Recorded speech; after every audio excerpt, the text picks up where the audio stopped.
Hola, bienvenidos a su programa especial del mes, La Neurona Ambiental, donde analizamos y debatimos sobre temas específicos de relevancia ambiental.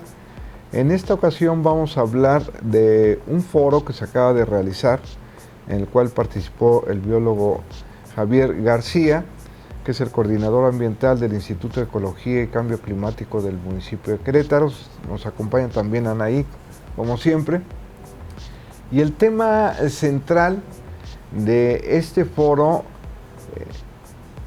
estuvo alrededor de algo muy importante, que son precisamente el arbolado, los parques urbanos.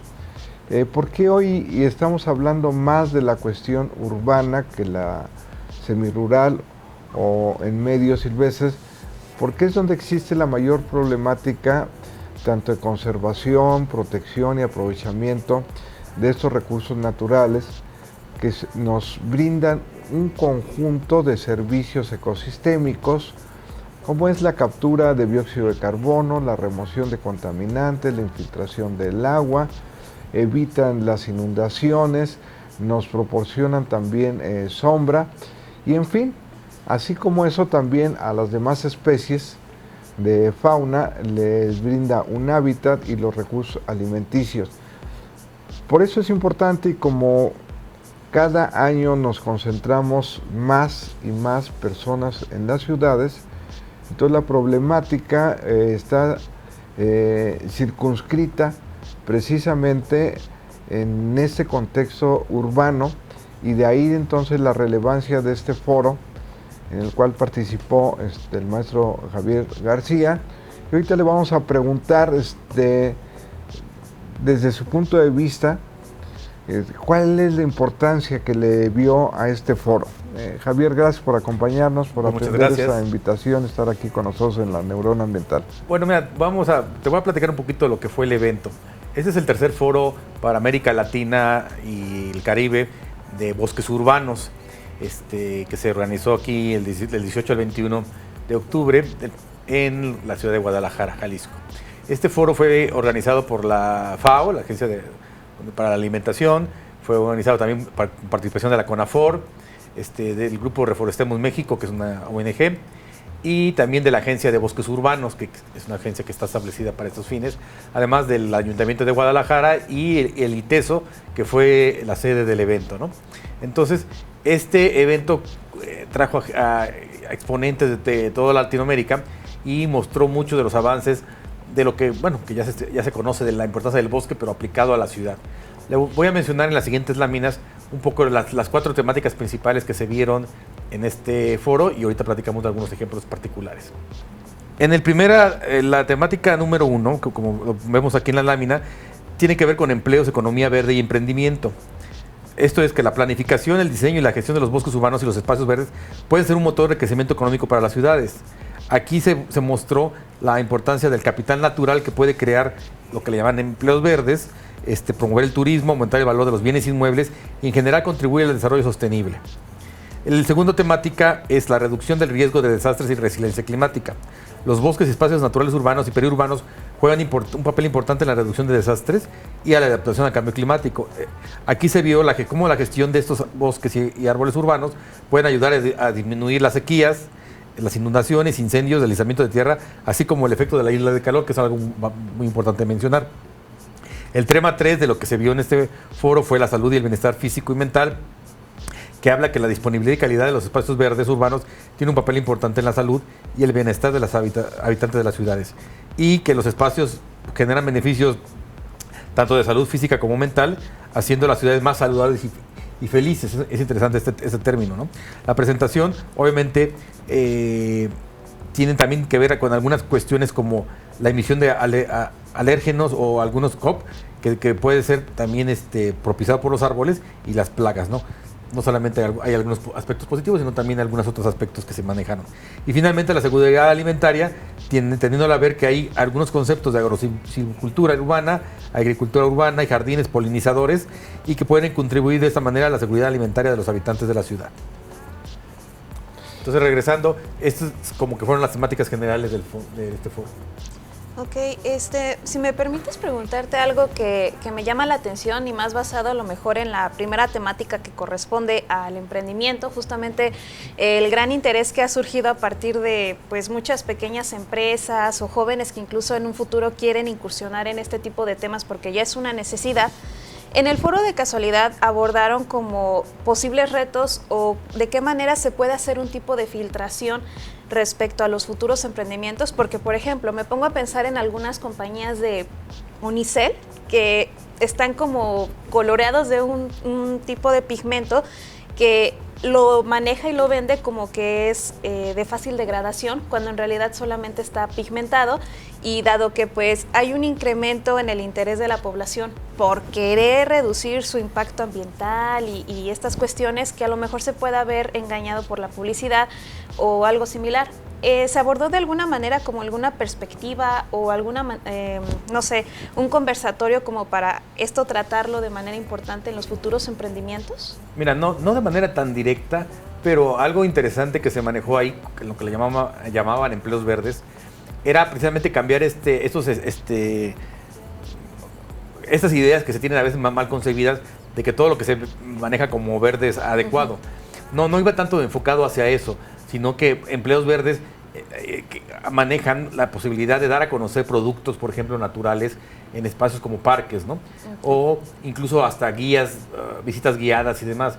Un tipo de interacción directamente con el bosque, en donde la gente hace alguna actividad, de tipo recreativo, lleva a sus familias para fines de relajación y demás, que es lo que se estuvo también viendo en los efectos que hacen hacia la salud del bosque. Entonces, se estuvo viendo como que un poquito las alternativas de cómo algunos proyectos pueden embonar como proyectos verdes, pero no sin mentirle a la gente, ¿no? Que con eslogans de verde, como a veces lo vemos en los supermercados y demás, sino más bien como hay interacción entre algunos sectores productivos, aprovechando los bosques y los parques urbanos para poder tener este tipo de beneficios y actividades, ¿no? Nos hemos enterado que en el Parque La Barreta, que está dentro del municipio, y ojalá y lo visiten, porque vale la pena, están iniciando todo un proyecto de la farmacia viviente. ¿Y a qué nos referimos con esto? O sea, uno, a identificar cuáles son las plantas que tienen un servicio ecosistémico medicinal, o sea, la parte del rescate de la herbolaria en México, que se había venido perdiendo, pero se rescata y que da respuesta a un conjunto de infecciones, enfermedades con estos tratamientos más naturales. Y entonces se comienzan a reproducir, una vez que se identificaron la especie, comienzan a reproducir, para no estar extrayendo del medio silvestre, se comienzan a reproducir, y con ello se genera, vamos a decirlo así, una paleta de plantas medicinales que son importantes. Entre ellas, lo que nos enteramos, está la hierba del sapo, que contribuye, y hoy más que nunca se vuelve importante para aquellos que tienen el colesterol o triglicéridos altos o padecen de problemas en los riñones. Es muy importante los test que se pueden estar haciendo, las infusiones de esta hierbita llamada hierba del sapo. ¿Cómo van con ese proyecto, Javier? Pues mira, el Parque Joya La Barreta, para los que no lo conocen, es la instalación municipal más grande en tamaño, son 245 hectáreas, que se inauguró en el 2003, ya vamos a cumplir el próximo año 20 años. Y este parque, si bien no es un parque urbano en el sentido estricto, es un área que se ha ido rescatando en un ecosistema de montaña, que fue la idea original, y donde un bosque bastante maltratado han estado resurgiendo nuevamente el ecosistema, que era una combinación de bosque de encino y de matorral, y donde empezamos con precisamente esa información, ¿no? La misma gente de las comunidades que conozca el lugar desde hace mucho tiempo iban y colectaban plantas de varios tipos, ¿no? Que se daban de manera natural. Entonces hay un conocimiento que pues había permanecido ahí como que latente, y la misma gente te lo dice, ¿no? Pues esta hierba sirve para esto, la hierba del sapo, que por cierto ya me empecé a tomar, sirve para contra el control del colesterol, triglicéridos, y también para los riñones, y otras plantas más que han estado produciendo. Entonces lo que buscamos es no solamente rescatar esas plantas para que, bueno, el conocimiento que tiene la gente, y lo tiene muy arraigado, ¿eh? O sea, la gente, pues ahí no hay farmacias y si a alguien se les enferma, pues tienen que resolverlo de manera inmediata, como antes sucedía en todo el país. Entonces, no sé si se acordará las boticas famosas, ¿no? Sí. Que no eran ni empresas farmacéuticas, sino eran gente de la localidad especializada en saber cómo hacer las concentraciones. Ese conocimiento se tiene de manera sorpresiva porque, pues, cómo lo almacenan, cómo lo guardan, y lo que buscamos es que la misma gente en los senderos que la gente va a recorrer pueda ver alguna pequeña muestra de las plantas que se dan y cuál es el beneficio que tienen, ¿no? Por eso le llaman farmacias vivientes, porque la misma gente, la idea es de que pueda colectar en su momento, no todo el tiempo están disponibles las plantas, pero la gente pueda colectar y pueda hacer un té que de alguna manera le va a traer un beneficio. Entonces, esa es la esencia. Estamos trabajando, definiendo los sitios más adecuados para poderlos establecer. Obviamente va a ser sobre los senderos interpretativos que ya existen en el parque, pero la idea es consolidarlos, dejar bien delimitada la zona y brindar información para que la gente cuando vaya, pues se lleve este conocimiento, ¿no? Claro. Y justamente en el foro, bueno, estaban justamente mencionando acerca del acercamiento de la población en cuanto a espacios que pueden incorporar desde la urbe. Se está desarrollando, nada más por curiosidad, tomando idea y todo lo que se comentó en el foro, de un espacio que esté todavía más cercano aquí en la ciudad de Querétaro. Mira, no tanto. Lo que pasa es que el foro fue en Guadalajara y trajo especialistas de varias partes, ¿no? O sea, de Querétaro, bueno, pues ahí estaba un servidor presente, pero si bien en el foro cada quien brindó su experiencia, o sea, vino gente de Colombia que hablaba precisamente cómo ellos tienen sus proyectos, con las cuestiones de cambio climático que están manejando mucho por allá, o la captura de carbono, o la biodiversidad, que también, por ejemplo, en Argentina hablaban de eso. Cada una de las áreas, y también en México hay experiencias interesantes. En Querétaro, bueno, obviamente lo que estamos buscando, digo, no se mostró como tal en el evento, pero hay un esquema de bosques urbanos que se quieren consolidar con las áreas verdes que existen, y también aunado a lo del programa de biodiversidad que tiene el instituto, donde estamos buscando establecer lo que le llamamos fragmentos de biodiversidad, que son espacios, no necesariamente un área verde como la tenemos concebida 100%, sino un espacio donde se empieza a rescatar la vegetación nativa. Hay que tomar en cuenta que más de en todas las áreas verdes urbanas que existen, más del 70% son plantas exóticas, ¿no? Y obviamente pues eso tiene una afectación sobre las plantas nativas. Y ahí ya ni se hable de plantas medicinales, o sea, básicamente son arbóreas. Entonces, los fragmentos de biodiversidad en un momento dado va a constituir, junto con las áreas verdes urbanas tradicionales, espacios que contribuyan a consolidar estos bosques, ¿no? Tomamos en cuenta que en Europa pues el concepto de bosque urbano es muy fuerte, porque pues allí la ciudad estaba en medio del bosque y a final de cuentas pues nada, fueron reduciéndose, pero los conservan como tal.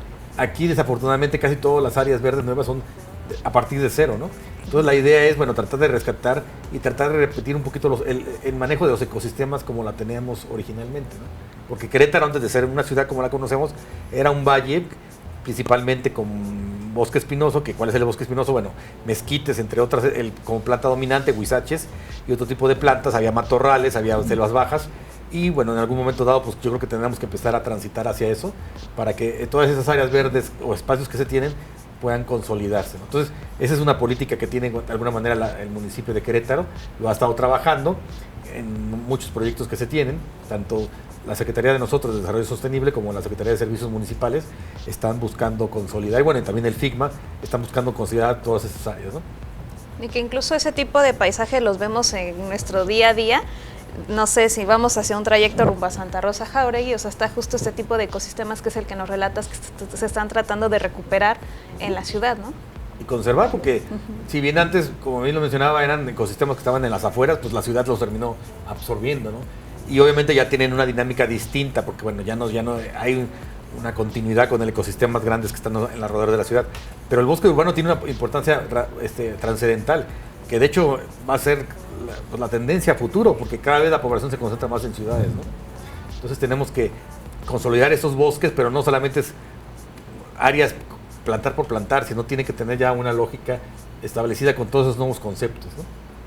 Que hemos estado platicando de el rescate de las tradiciones, bueno, de la herbolaria, el mismo captura de carbono, que es algo que queremos hacer en el Parque Joya de la Barreta, la biodiversidad en todas las esencias, porque no solamente se trata de biodiversidad de árboles, también de plantas medicinales, y estas mismas también en biodiversidad de insectos, porque hay un declive a nivel mundial de, por ejemplo, los insectos y la polinización. Sí. Entonces, bueno, todo eso va de la mano, ¿no? Sí, claro. Y que incluso, por ejemplo, se ve reflejado, no sé, en anécdotas de cuando iban transitando antes en algún viaje familiar en los vehículos, cuántos insectos se quedaban en un parabrisas, que eso era muy típico de regresar de un viaje, y nos enfrentamos a que en esta década en realidad ya están limpios los parabrisas, y eso implica que es porque ya hay menos tránsito de poblaciones de insectos, y nos está hablando de que algo está pasando ambientalmente que está ligado con el cambio climático. Sí, y con el uso de agroquímicos. También. A mí me tocó, yo le decía a alguien, dos aspectos. Yo me acuerdo que alguna vez tenía de 5 o 6 años dolor de estómago, y mi mamá nada más tenía que salir a los terrenos baldíos que vivíamos en un pueblillo, y colectaba manzanilla y otras plantas, no me acuerdo cuál era, y nos hacía test. O sea, no ibas a por un paracetamol a la farmacia. Y yo no me acuerdo que tuviera problemas, siempre se me quitaba. Y también lo de los insectos, me acuerdo que en ciertas épocas prendías la luz del foco de las afuera de la casa y estaba lleno de escarabajos y de cualquier insecto. Y ya no lo hay. Entonces la gente puede pensar, pues qué bueno que ya no hay plantas. No, pues qué bueno, nada. No. Esos animales tienen una función muy específica, y si se han estado disminuyendo, tiene que ver con condiciones de cambio climático, como dices, el abuso de los agroquímicos y la famosa revolución verde, y todo eso de alguna manera va a tener consecuencias, ¿no? O ya las está teniendo. Claro. Fíjate que me han preguntado, y de repente la gente tiene la idea de, cuando hablamos de bosque, así de una gran extensión, ¿no? Enorme y casi cerrada, y casi siempre se piensa en árboles muy altos, pinos y demás. No, el bosque puede ser hasta de media hectárea, con otro tipo de vegetación muy propia de esta región semiárida del país, como decías, el matorral, ¿no? Que son más bajizas, hay partes arbustivas, arbóreas, ¿no? Y herbáceas que podemos ir encontrando ahí. Entonces, no necesitamos ir y pensar en un bosque de 100, 200, 300 o 1000 hectáreas, sino podemos encontrarlo en pequeños espacios dentro de las ciudades, y este es el valor tan importante que tiene. O sea, que lo tenemos al alcance y lo podemos disfrutar de manera física, pero también de manera mental, porque relaja ese contacto en las ciudades con toda la modernización, tantas construcciones y las horas que pasamos ahí ante la computadora o el celular. Hemos estado perdiendo parte de ese contacto, relación con la naturaleza, y es importante volverlo a restablecer, y precisamente los bosques urbanos pueden jugar ese papel, incluso lograr cierto relajamiento para reducir el estrés que se da mucho en las ciudades. Y así es de que no esté usted pensando del bosque urbano de cientos de hectáreas, sino pueden ser pequeños espacios donde hay vegetación, y usted va a encontrar esta riqueza natural, ¿no? Exactamente. De hecho, como el bosque que tenemos en pantalla. Sí. ¿Ese dónde es? El del background, justamente siempre tenemos esa imagen de los árboles grandotes. Grandes y así, muy silvestres y todo, pero no, y yo creo que hoy ya se discute esta parte del bosque urbano, del arbolado, y como lo habíamos dicho aquí en el programa, algunos hablan de la naturalización de las ciudades, otros hablan de silvestrar de nueva cuenta a las ciudades. Al final de cuentas se trata de lo mismo, o sea, tenemos o no la presencia de vegetación, y esto es lo importante, le llamemos como le llamemos, lo importante es cómo estamos naturalizando las ciudades. Fíjate que estoy trabajando en unos temas sobre los diferentes momentos que ha habido en la historia sobre la utopía de las ciudades, que arranca desde Platón, o sea, ¿no? Y en aquel tiempo, digamos, el surgimiento de las ciudades estaba ligado con los recursos naturales. Si había agua, tierra para cultivar y alimentar a la población de esos asentamientos, y con el transcurso del tiempo entonces ha cambiado. Entonces ahora la ciudad transforma y moldea a la naturaleza. Entonces, ¿en qué sentido? Nos las vamos acabando. ¿no? De alguna forma la quitamos, ponemos casas, la contaminamos, la destruimos, la saqueamos, etcétera. Entonces han cambiado, pero digamos los planteamientos utópicos sobre la ciudad, desde el origen, desde Platón hasta, digamos, lo más reciente que serían las Smart City, ¿no? Todas tienen un criterio y un componente de naturaleza. Dentro de esas utopías de ciudad, no hay ninguna donde no se hable de la vegetación. Todas tienen eso. Y es una aspiración muy importante. Ya ha habido muchos ejercicios en el transcurso de la historia, el Jardín del Edén, la Arcadia, ¿no? Experimentos que se han hecho en Europa, sobre todo en Gran Bretaña, en Estados Unidos, ¿no? Con Le Fray también, que habla después de la Primera Guerra Mundial, el surgimiento de grandes edificios, pero siempre abajo se plantea la parte de la naturalización. Entonces la naturaleza está presente aún en todas esas concepciones utópicas de la ciudad, incluyendo la más moderna que es el Smart City. Se conciben los edificios con vegetación. Exactamente. Sí, hay los esquemas de huertos en los techos, sí, ¿no? O hacer arboledas en caminos. Todo un esquema que está permeando y volviendo a establecer en otros países, y que bueno, que tarde o temprano también en México va a empezar a permear, ¿no? O establecerse, que debería de ser eso, ¿no? O sea, se ha confirmado que es algo que se vio en el foro. Todos los beneficios, es impresionante, todos los beneficios relacionados con la presencia de vegetación en la gente que vive en los alrededores, ¿no? Más allá de lo que conocemos tradicionalmente, que generación de oxígeno y sombra, desde reducción de los niveles delictivos, por ejemplo, problemas de enfermedades mentales, que también está relacionado, la tranquilidad, las cuestiones de ansiedad, cuestiones de la radiación solar, como evita, y eso afecta una incidencia menor de cáncer, por ejemplo, de piel. Entonces es mucho más rico de lo que a veces conceptualizamos como bosque, ¿no? Y son unos 15, 20 beneficios que se estuvieron manejando y que a todo el mundo le queda claro, ¿no? Que es de alguna manera una de las dinámicas que se tiene que ir consolidando en lo que es la planeación de las ciudades. Javier, ¿qué tendríamos que estar haciendo actualmente aquí en nuestra ciudad, en Querétaro? Pues mira, son varios aspectos. Primero, creo que es el conocimiento de lo que se tiene.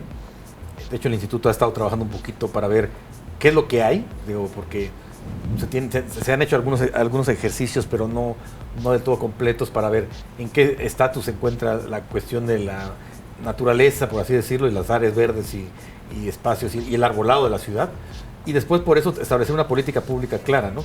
Ha habido esfuerzos, y son valiosos, desde la época que se estableció la Alameda, algunos parques que se han ido estableciendo, parques nuevos que ha estado haciendo esta administración.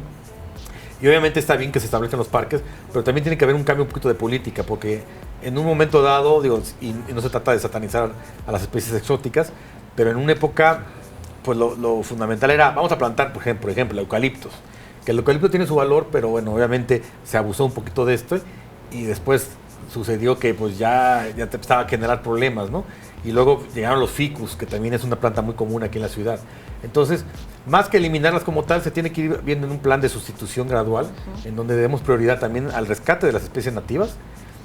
No todas las especies nativas son adecuadas para todos los espacios, hay que decirlo, pero sí algo mucho más planeado en ese sentido, rescatar esos espacios, especies menos demandantes de agua, porque estamos por entrar en épocas con sequías cada vez más pronunciadas, ¿no?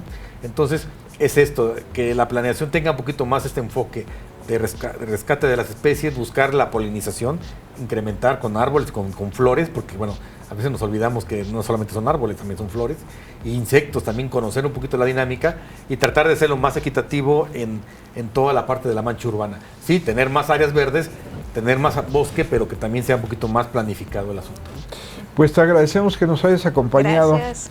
Aquí al programa especial de cada mes, La Neurona Ambiental de un Mundo Verde. Gracias, Anaí. Gracias. Y bueno, el tiempo se nos ha agotado como siempre. Yo lo espero el próximo miércoles al punto de las 5:30 aquí en Radio Televisión Querétaro, en su programa favorito, Un Mundo Verde. ¿Y usted ya reflexionó sobre el planeta?